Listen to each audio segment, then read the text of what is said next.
السلام عليكم ورحمة الله. كنتمنى تكونوا بخير وعلى خير. واليوم ان شاء الله في هذا الفيديو غادي نشارك معكم واحد الوصفة اللي هي جد فعالة للنزلات ديال البرد، يعني كتصلح الجهاز التنفسي، كتصلح الزكام والسعال، للروح والكحبة. هاد الوصفة هذه يعني انا جربتها وبصراحة جد فعالة، والحمد لله يعني كتكون النتيجة. وقبل ما ندوزو الوصفه كنبغي نشكر الناس اللي دخلوا القناه وشرفوني بالاشتراك ديالهم، فكنقول لهم شكرا بزاف بزاف على الاشتراك ديالكم وعلى الدعم ديالكم، ومرحبا بكم في القناه قناتكم. وكنشكر الناس اللي دائما مدعمني من البدايه ديال القناه الى يومنا هذا، كنشكرهم بزاف على التفاعل ديالهم. ودابا ان شاء الله ندوزو للمكونات ديال الوصفه.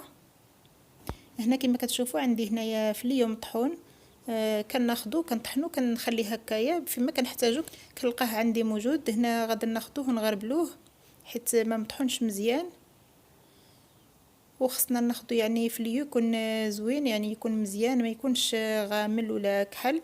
هنا كما كتشوفوا راه اللون ديالو خضر يعني زوين، يعني طري. ومن الاحسن فليو من نمشيو نشريوه نشوفوا يعني فليو اللي يكون مزيان، ما ناخذوش فليو اللي يكون كحل ولا غامل. هنا كما كتشوفوا هذا اللي بقى هنايا الفوق حرش، غادي نرجعوا للقرعه، ما غاديش نرميوه، غادي نرجعوه تنحتاجوه مره اخرى، يا اما في الوصفات يا اما في الطبخ، فكنحتاجوه حتى في الطياب. وهنايا غادي ناخذ كاس ديال الحليب، غادي نوضعوه في كاسرونه ونديروه فوق البوطه باش يسخن مزيان، ما نخليوهش حتى يغلى يفيض، غير يسخن مزيان. فهاد الوصفه هذه راها صحيه وفعاله مع هاد البرد هذا، كنتمنى تجربوها. راه ما فيهاش شي مقادير اللي هي كثيره، فالمقادير ديالها كلها متوفره واقتصاديه. هنا من بعد ما سخن الحليب غادي نزيدوا له معلقه صغيره ديال الفليو، وكلنا كنعرفوا المنافع ديال الفليو، فهو كيصلح بزاف الجهاز التنفسي، كيصلح لهاد النزلات ديال البرد. وهنا كما كتشوفوا عندي سكينجبير مطحون، غادي نضيف منه نص ديال معلقه صغيره، ما نكتروش بزاف، غير هو يعني هاد سكينجبير هذا من الاحسن يكون مطحون على اليد، اللي كتشريوه وكتنقيوه وكتطحنوه على يدكم باش كتعرفوا شنو كتستهلكوا. وهنايا عندي بيضه غنضيفها لهاد المكونات، واذا كانت بيضه بلديه فمن الاحسن، انا ما متوفرش عندي درت هذه، فماشي مشكل يعني، واخا كنديروا هذه راه الوصفه يعني كتبقى مزيانه وصحيه. والوصفه الاصليه راه كنديروا فيها غير البيض والحليب، يعني هذه كنعطيوها للنفيسه وكنزيدوا لها حب رشاد.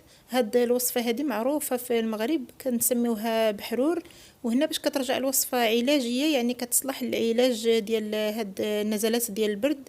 كنزيدوا لها هاد جوج ديال المكونات اللي هما فليو وسكنجبير. صافي هنا كنخلطوا هاد المكونات هادو وكنرجعوهم فوق النار حتى كيطيب داك البيض اللي زدناه، وكيطلق داك فليو كيطلق هو وسكنجبير كيطلقوا مزيان في داك الحليب. وهنا هذه هي الوصفه ديالنا كما كتشوفوا، من بعد ما طاب البيض كترجع على هاد الشكل هذا.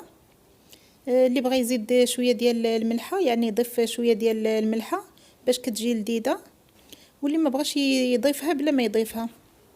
وهنا هاد الوصفه هذه من نتناولوها حتى نكونوا غادي ننعسوا، يعني غادي ندخلوا للفراش ديالنا. يعني هاد الوصفه هذه كنديروها في الليل، عكس الوصفه اللي الاصليه اللي كنستعملوا فيها غير الحليب والبيض. فهذيك يعني كنتناولوها في اي ساعه بغينا، في النهار ولا في الليل ماشي مشكل. اما هذه اللي فيها هاد فليو فضروري نتناولوها حتى نبغيو ننعسو. بالنسبه اللي كيكون يلاه بداه الرواح، يعني يلاه تروح باقي ما شدش فيه مزيان هو والسعله هو والكحبه، فيعني كيديرها غير نهار واحد كيحس بالراحه يعني وكيحس بتحسن. اما اذا كان الزكام حاد هو والسعال فكنتبعوها مده 4 ايام، كيجيب الله الشفاء والله يشافي الجميع. وهنا كنكون وصلنا لنهايه الفيديو، الى فيديو قادم ان شاء الله.